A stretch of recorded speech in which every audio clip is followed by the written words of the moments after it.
अस्सलाम वालेकुम students, welcome back to my YouTube channel. कैसे हैं आप सब? उम्मीद करती हूँ आप सब खैरियत से होंगे। तो आज हमने जो पढ़ना है वो है इंट्रोडक्शन टू लिटरेरी स्टडीज़, जिसका कोर्स कोड है LNG 307। इसके अंदर हम जो आज डिस्कस करेंगे वो है literature and its genres. First of all we will discuss about literature. So what is literature? Literature is simply defined as it is a reflection of life. Literature है क्या? हम इसको इसलिए पढ़े हैं, अगर हम नावल वगैरह जो भी हम लिटरेचर इंग्लिश राइटिंग पढ़ते हैं उसमें हमें अगर लिटरेचर का पता ही नहीं तो हमें क्या फ़ायदा। जब तक हमें बेसिक्स का नहीं पता तो फिर हमें आगे कैसे समझ आएगी। इसलिए आज हम डिस्कस करेंगे कि लिटरेचर क्या है। लिटरेचर को हम सिंपली ये कह सकते हैं कि ये एक ज़िंदगी का अक्स है। It's a reflection of life. ये क्या करता है? बेस्ड करता है सोसाइटी पे। मसलन देखें, अब हम लोग लिटरेचर पढ़ते हैं, कोई भी नावल पढ़ते हैं तो उसके अंदर हम देखते हैं कि हमें ऐसे कुछ भी करैक्टर्स या कोई ऐसी चीज़ें मिलती हैं जो हमारी सोसाइटी में इजीली पाई जाती हैं। हम लोग खुद उनको इजीली ढूंढ सकते हैं कि ये हमारी सोसाइटी में ये पाया जाता है। तो वो कहते हैं कि सोसाइटी के दो एस्पेक्ट्स हैं, एक पॉजिटिव और एक नेगेटिव। अब हम जेन ऑस्टन के नावल देखें तो जेन ऑस्टन अपने नावल में सोसाइटी बेस्ड लिखती है, रियलिज़म लिखती है। मसलन जो सोसाइटी में हो रहा है वो रियलिज़म बेस लिखती है कि सोसाइटी में क्या हो रहा है। वो पॉजिटिव नेगेटिव तमाम पहलुओं को साथ लेके चलती है। उसके बाद आप देख लें, पोएम्स में देख लें तो rape of the lock poem में अलेक्जेंडर पॉप ने हमें जो उधर सोसाइटी का हाल था 18th सेंचुरी में उसने वो बताया है। तो वो कहते हैं कि it is a record of human being या it is a record of those era in which this is written. मसलन देखिए, जब लिटरेचर जिस इरा में लिखा जाता है हम उसको कह सकते हैं कि ये वो उस इरा का ये रिकॉर्ड है। मसलन हम जब कोई राइटिंग पढ़ते हैं हमें उनके करैक्टर्स को देख के पता चल जाता है कि उस सोसाइटी के लोग कैसे थे। लिटरेचर को देखने के लिए हम कह सकते हैं कि पीपल जो हैं वो दो लेंसेज यूज़ करते हैं। एक को हम कहते हैं प्लेयर और एक को कहते हैं मैयर। प्लेयर क्या है? कुछ लोग होते हैं वो लिटरेचर क्यों पढ़ते हैं? इसलिए पढ़ते हैं क्योंकि उनके अंदर भी कुछ स्किल्स पैदा हो या कुछ वो अपने कंफर्ट के लिए भी पढ़ते हैं। और मैयर कुछ लोग इसलिए पढ़ते हैं कि वो क्वालिटीज़ देखें। अगर सोसाइटी के बारे में कुछ भी नावल है तो उसकी पहले क्वालिटीज़ देखें, फिर उसके ऑब्जेक्टिव्स देखें और फिर उसके इम्पैक्ट्स देखें। तो ये हमारे पास लेंसेज आते हैं लिटरेचर के अंदर। तो उम्मीद करती हूँ आपका लिटरेचर क्लियर हो गया होगा। लिटरेचर सिंपल ये है, it is a reflection of life. Next हम डिस्कस करते हैं कि लिटरेचर के जॉनर्स क्या हैं। सबसे पहले हमने देखना है कि जॉनरा का मतलब क्या है, जॉनरा है क्या। तो जॉनरा एक फ्रेंच वर्ड से निकला है जिसका मतलब है टाइप या काइंड। इसका मतलब हुआ जॉनरा ऑफ लिटरेचर का मतलब है कि लिटरेचर की टाइप। ठीक है, तो इसको हम इस तरह भी डिफ़ाइन कर सकते हैं, genre is type category of literature. तो इसके अंदर हम लोग पढ़ेंगे कि जॉनरास क्या हैं। जॉनरास का हमें पता चल गया कि ये क्या है, टाइप कैटेगरी ऑफ लिटरेचर है। ये क्या कर सकता है? ये रेफ़र करता है फॉर्म, क्लास या टाइप। किसी भी लिटरेरी वर्क की फॉर्म हो सकती है, क्लास या किसी टाइप को। लिटरेचर में जो उसकी टाइप्स आ जाएंगी उसको हम कहते हैं जॉनरा। नेक्स्ट आ जाता है कि मेन जॉनरास कौन कौन से हैं। तो इधर 4 मेन जॉनरास हैं: drama, fiction, non fiction and poetry. सबसे पहले हम डिस्कस करेंगे इसका फर्स्ट मेन जॉनरा जो कि है ड्रामा। तो सबसे पहले हम इसको डिफ़ाइन करते हैं कि ड्रामा क्या है। Drama is any literary work या any story that played by characters. कोई भी ऐसी स्टोरी है जिसके अंदर करैक्टर्स हैं और वो परफॉर्म हो रही है किसी ऑडियंस के सामने, तो उसको हम कहते हैं ड्रामा। अब ड्रामा के अंदर जो मेन फैक्टर क्या आता है, उसके अंदर डायलॉग्स आते हैं। डायलॉग क्या होता है? दो बंदे जब आपस में बात करें तो उसको हम कहते हैं डायलॉग। तो इसके जो ड्रामा की आगे सब जॉनरा है उनको हम कहते हैं कॉमेडी एंड ट्रेजेडी। अब कॉमेडी क्या है और ट्रेजेडी क्या है? ऐसा ड्रामा जिसकी हैप्पी एंडिंग हो या वो थोड़ी जिसके अंदर ह्यूमर यूज़ हुआ हो। अब ह्यूमर क्या है? मतलब थोड़ा मजाक या पन हो उसके अंदर, तो उसको हम कहते हैं ये कॉमेडी है। तो अगर जिसकी अनहैप्पी एंडिंग हो उसको हम कहते हैं ये ट्रेजेडी है। तो ये थे ड्रामा के सब जॉनर्स। नेक्स्ट आ जाता है फिक्शन। फिक्शन क्या है? फिक्शन ऐसी चीज़ जो हमारी रियल लाइफ में नहीं होती। मसलन इमेजिनेशन बेस्ड आ जाता है। इसके अंदर थोड़ा सा रियल बेस आता है लेकिन रियल बेस थोड़ा होता है और उसके अंदर हम फिक्शन ज़्यादा यूज़ कर सकते हैं। जैसे इसकी जो कैटेगरीज हैं वो 5 हैं: realistic fiction, mystery, fantasy, folklore, historical. सबसे पहले हम पढ़ते हैं ये रियलिस्टिक क्या है। ये फिक्शन की कैटेगरीज हैं। रियलिस्टिक फिक्शन क्या है? रियलिस्टिक फिक्शन है it seems to be real but it's not. मसलन ये रियल नज़र आता है लेकिन ये रियल नहीं है। इसके अंदर हम देखते हैं, आपने आजकल अर्तुगरुल ड्रामा लग रहा है। अर्तुगरुल के अंदर क्या है कि उसका जो राइटर है जिसने उसको लिखा है वो कहता है कि आप जितना बड़ा ये ड्रामा है ना, इसके अंदर से आप ऐसा कर लें कि 12 पेज या 14 पेज का ये रियल बेस्ड स्टोरी है, बाकी क्या है सारी इमेजिनेशन बेस्ड है, फिक्शन यूज हुई है। तो रियलिस्टिक फिक्शन ऐसे होता है कि वो रियल लग रहा होता है लेकिन वो रियल नहीं होता। मिस्ट्री के अंदर हम पढ़ते हैं किसी भी क्राइम, कोई भी क्राइम आ जाता है उसके अंदर ज़्यादा से ज़्यादा क्राइम डिस्कस होते हैं मिस्ट्री के अंदर। इसके अंदर जैसे CID लगता था या क्राइम पेट्रोलिंग लगता था तो उसके अंदर क्राइम्स वगैरह दिखाए जाते थे, तो भी हम मिस्ट्री की एग्जांपल कह सकते हैं। नेक्स्ट आ जाता है फैंटेसी। फैंटेसी क्या है? Imagination based. जितनी भी लिटरेरी वर्क है जो इमेजिनेशन बेस्ड लिखा गया है वो फैंटेसी में आएगा। इसके अंदर हैरी पॉटर वगैरह आ जाते हैं। नेक्स्ट आ जाता है फोल्कलोर। फोल्कलोर क्या है? इसके अंदर विलेजर्स और ट्रेडिशनल पीपल्स की स्टोरी आ जाती हैं। मसलन हीर रांझा, ये जो सारी स्टोरीज हैं इसके ऊपर जितना भी लिटरेरी वर्क है वो हमारे पास फोल्कलोर में आएगा। और historical fiction the last one, इसके अंदर क्या है? History based. जैसे हम लोग किसी भी जंग वगैरह के बारे में पढ़ते हैं, जो ज़्यादातर पाक स्टडीज़ वगैरह की बुक होती है ना, जो हिस्टोरिकल बुक्स होती हैं, जैसे मोहम्मद बिन कासिम है, ऐसे कोई भी मतलब नावल है उसके अंदर कोई हिस्ट्री की सारी बातें हो तो वो किसके अंदर आ जाती है? हिस्टोरिकल फिक्शन के अंदर। नेक्स्ट हम डिस्क्राइब करेंगे फॉर्म ऑफ फिक्शंस को। पहले हमने पढ़ा है, डिस्कस किया है कैटेगरीज ऑफ फिक्शन। अब है फॉर्म ऑफ फिक्शन। इसके अंदर आ जाता है novel, novella, novelette and short story. सबसे पहले हम पढ़ते हैं नॉवल क्या है। नावल के अंदर क्या है? जब वर्ड्स को हम इकट्ठा करते हैं तो सेंटेंस बनता है। सेंटेंस से क्या बनता है? पैराग्राफ।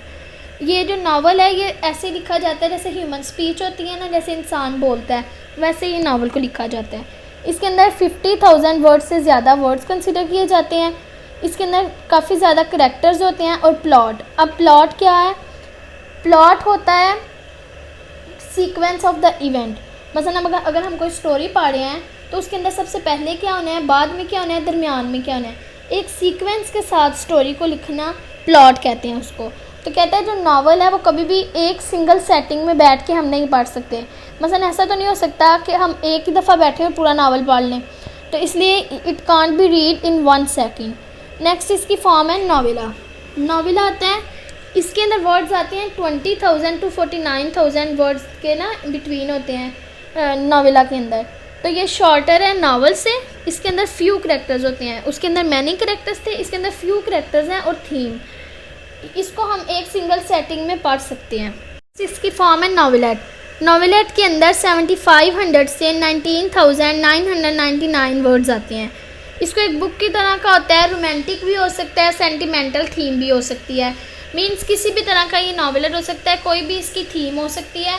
और ये इसको ना आजकल कंसीडर किया जा रहा है कि इसको एक अलग से एक यॉनरा के तौर पे, टुडे नॉवेलेट कैन बी अ यॉनरा, मतलब इसको कंसीडर किया जा रहा है। नेक्स्ट आ जाता है शॉर्ट स्टोरी। अब शॉर्ट स्टोरी का हम सबको पता है, एक स्टोरी है उसके अंदर 1000 to 10,000 वर्ड्स आने हैं और ये काफ़ी छोटी होती है। इंसान इसमें ज़्यादा से ज़्यादा क्या होगा, 1 घंटा लग जाएगा इसको पढ़ने में अगर ज़्यादा लंबी है। तो ये कहते हैं कि हम इसको सिंगल सेटिंग में बैठ के ईजिली पढ़ सकते हैं। तो ये थी फॉर्म ऑफ फिक्शंस। नेक्स्ट आ जाता है नॉन फिक्शन। फिक्शन और नॉन फिक्शन अगर दोनों को हम मिक्स कर दें, मसलन हम दोनों देखें कि किसकी टाइप है, तो हम इसको प्रोज का नाम दे सकते हैं। प्रोज जो होता है वो फिक्शन और नॉन फिक्शन, प्रोज की 2 टाइप्स हैं, इनको हम मेन जॉनरा भी कहते हैं। अब प्रोज की 2 टाइप्स हैं, फिक्शन और नॉन फिक्शन। जो प्रोज है वो विदाउट रिदम एंड राइम है, मतलब उसके अंदर कोई भी एक सीक्वेंस नहीं होता, इंसान जैसे बोलता है ह्यूमन स्पीच की तरह इसको लिखा जाता है। फिक्शन को हमने डिस्क्राइब कर लिया। अब हम करते हैं नॉन फिक्शन क्या है। नॉन फिक्शन के अंदर सबसे पहले आ जाती है बायोग्राफी। बायोग्राफी होती है to write about the life of a person. मसलन अगर हम इलामा इकबाल का वो लिखते हैं बायोग्राफी कि उनकी ज़िंदगी कैसी थी, उन्होंने कहाँ से स्टडी किया, मतलब जो उनकी सारी हम उनकी ज़िंदगी के बारे में लिखेंगे तो वो हम उनकी बायोग्राफी लिख रहे हैं। जो अगर इलामा इकबाल खुद अपनी बायोग्राफी लिखते हैं तो वो ऑटोबायोग्राफी थी, जो कि personal life of a writer होती है। राइटर जो है वो खुद अपनी लाइफ के बारे में लिखता है, वो ऑटोबायोग्राफी होता है। नेक्स्ट आ जाता है नरेटिव। नरेटिव के अंदर होता है कि खुद को हीरो मान के to write something about himself as a hero. मसलन खुद को आप हीरो मान के आप कुछ राइट कर रहे हो तो वो आ जाता है नैरेटिव में। और पीरियोडिकल होता है कि अगर हम मतलब देखें नॉन फिक्शन के अंदर ना पीरियोडिकल्स आ जाते हैं, यानी कि न्यूज़पेपर इसके अंदर एग्जांपल ले लें, जो कि हम रेगुलर बेस हम कोई काम कर रहे हैं या कोई चीज़ को हम स्टडी कर रहे हैं तो वो न्यूज़पेपर वीकली न्यूज़पेपर आता है, डेली न्यूज़पेपर भी आता है, ये सारा कुछ पीरियोडिकल्स में आ जाता है। तो ये थी नॉन फिक्शन। इसके अंदर बायोग्राफी, ऑटोबायोग्राफी, नरेटिव और पीरियोडिकल्स, ये 4 चीज़ें आती हैं। और फिक्शन के अंदर हमने कैटेगरीज पढ़ी हैं, तो कैटेगरीज के अंदर आता है realistic fiction, mystery, fantasy, folklore and historical. और इसकी फॉर्म्स क्या थी? Novel, novella, novelette and short story. इसका जो लास्ट वन मेन जॉनर है लिटरेचर का वो है पोइट्री। पोइट्री हम सबको पता है, इसके अंदर क्या आ जाता है? राइम, रिदम आता है, साउंड आता है, इसके अंदर इमोशंस आ जाते हैं पोइट्री के अंदर। तो विलियम वर्ड्सवर्थ इसको इस तरह डिफाइन करता है, spontaneous overflow of emotion and thought. हमने उर्दू की भी काफ़ी ज़्यादा पोइट्री पढ़ी है, उसके अंदर भी क्या होता है? काफिया, रदीफ, ये सारी चीज़ें आती हैं। इसके अंदर भी हम अभी पढ़ेंगे कि पोइट्री के अंदर भी हम लोग लिटरेरी डिवाइसेस यूज़ कर सकते हैं। पोइट्री क्या है? पोइट्री के अंदर एक रिदम होता है, राइम होता है और एक साउंड होता है, ठीक है। तो ये जो पोइट्री है ये भी मेन जॉनरा है लिटरेचर का, और इसके 3 सब जॉनराज हैं। एक है लिरिक, एक है नरेटिव पोइट्री और एक है ड्रामेटिक पोइट्री। तो सबसे पहले हम पढ़ते हैं लिरिक क्या है। लिरिक को हम लिरिक क्या है? अशार या रिदम, ठीक है। तो इसके अंदर राइम भी होता है, लिरिक के अंदर राइम भी होता है, रिदम भी होता है और साउंड भी होता है। लिरिक जो है वो सब जॉनरा है पोइट्री का। आगे से लिरिक के भी सब जॉनराज हैं, उसको हम कहते हैं एलिगी, ऑड और सोनेट। ये 3 चीज़ें आती हैं, एलिगी, ऑड एंड सोनेट। सबसे पहले हम देखते हैं कि एलिगी क्या है। इसके अंदर हम सैडनेस को बताते हैं, सैडनेस के बारे में आ जाता है। इसके अंदर हम serious reflection of a person, thought and lament of a death. Lament का मतलब होता है अफसोस करना। तो एलिजी के अंदर क्या आ जाता है? सीरियस रिफ्लेक्शन, या किसी मतलब देखें कोई भी ऐसी स्टोरी है जिसके अंदर हम किसी की डेथ हुई है उसके बाद उसके बारे में कुछ लिखने हैं, तो वो सारी पोएम जो है वो एलिजी में आएगी। ऑड क्या है? ऑड के अंदर सरमेनियस वर्सेस आ जाती हैं। मसलन देखें कोई लव स्टोरी है, लव पोएम्स आ जाती हैं इसके अंदर। अगर love affection between girls and boys are also considered in ode. इसके अंदर क्या होता है? कोई भी लव अफेक्शन है, लड़का लड़की या कोई भी सरमेनियस वर्सेस हैं, वो ऑड के अंदर आ जाती हैं। नेक्स्ट आता है सोनेट क्या है। सोनेट भी एक पोइम होती है जो कंसिस्ट करती है 14 लाइन्स पे। एक सोनेट के 2 पार्ट होते हैं। इसका पहला पार्ट जो है वो 8 लाइन्स, जो पहली 8 लाइनें हैं उसको हम कहते हैं ऑक्टेव्स, जो आखिरी 6 लाइनें हैं उसको हम कहते हैं सेस्टेट। जो 8 लाइनें हैं उसके अंदर क्या करता है, जो राइटर है, जो पोएट है, वो खुद ही क्वेश्चन करता है, मतलब पहली 8 लाइनों में क्वेश्चन कर रहा होता है, और जो लास्ट 6 लाइन्स है वो उन क्वेश्चन के आंसर्स भी देते हैं पोएम के अंदर ही। तो इसकी जो फर्स्ट लाइन होती है ना सेस्टेट की, जो पहली 8 हैं उनको हमने नाम दे दिया ऑक्टेव का, जो आखिरी 6 हैं उनको हमने नाम दे दिया सेस्टेट का। अब जो एक लाइन, जो फर्स्ट लाइन है सेस्टेट की, मतलब जो 9th वाली लाइन है, उसको हम वोल्टा भी कहते हैं, क्योंकि क्वेश्चन से आंसर में आना है। तो ये क्या है? सोनेट का एक टर्निंग पॉइंट है। इसके अंदर 2 और चीज़ें भी आ जाती हैं, हेकू और एक कपलेट। कपलेट होता है कोई भी पोइम जो 2 लाइनों पे हो, और हेकू कोई भी पोइम जो 3 लाइनों पे हो। इंग्लिश के अंदर काफ़ी ज़्यादा पोइम है जो 2 लाइन्स पे भी मुश्तमिल है, और काफ़ी ज़्यादा जो 3 पे भी मुश्तमिल है, लेकिन सोनेट की तादाद ज़्यादा है। सोनेट को शेक्सपियर ने भी लिखा, उसके बाद जॉफ्री चौसर ने भी इसको यूज़ किया, उसके बाद सरे ने भी इसको यूज़ किया, वेट ने भी इसको यूज़ किया। तो सोनेट भी हमारी इंग्लिश लिटरेचर के अंदर काफ़ी ज़्यादा हैसियत रखती है। नेक्स्ट जो है ना आ जाता है नरेटिव पोइट्री। तो नरेटिव पोइट्री क्या है? ये एक ब्लैंक वर्सेस है। मसलन इसके अंदर कोई राइम, रिदम कुछ नहीं होता, ये लाइक अ नावल होती हैं, लेकिन लिखी एज अ पोइम जाती हैं, लेकिन इसके अंदर राइम और रिदम नहीं होता। ये एपिक पोइट्री इसके अंदर आ जाती है। इसकी सबसे बड़ी एग्जांपल जो है वो पैराडाइज लॉस्ट।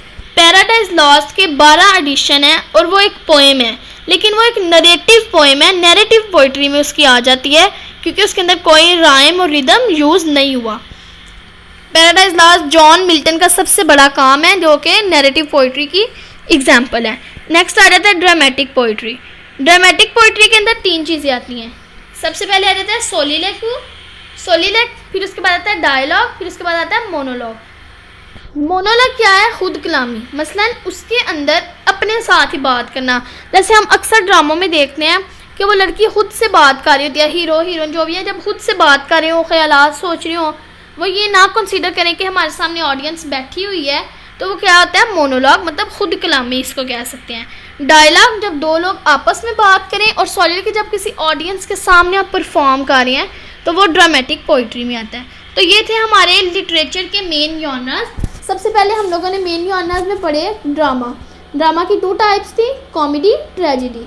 फिक्शन, फिक्शन की 5 कैटेगरीज थी, realistic fiction, mystery, fantasy, folklore and historical fiction. और आगे इसकी 4 फॉर्म्स थी, नॉवल, नॉवेला, नॉवेलेट और शॉर्ट स्टोरी। नेक्स्ट था प्रोज। प्रोज में फिक्शन और नॉन फिक्शन दोनों आते हैं। नॉन फिक्शन के अंदर हम biography, autobiography, narrative and periodical को डिस्कस करते हैं।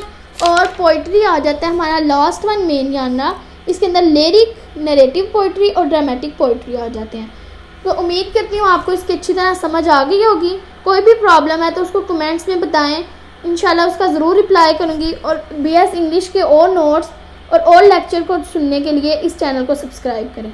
थैंक यू, अल्लाह हाफिज़।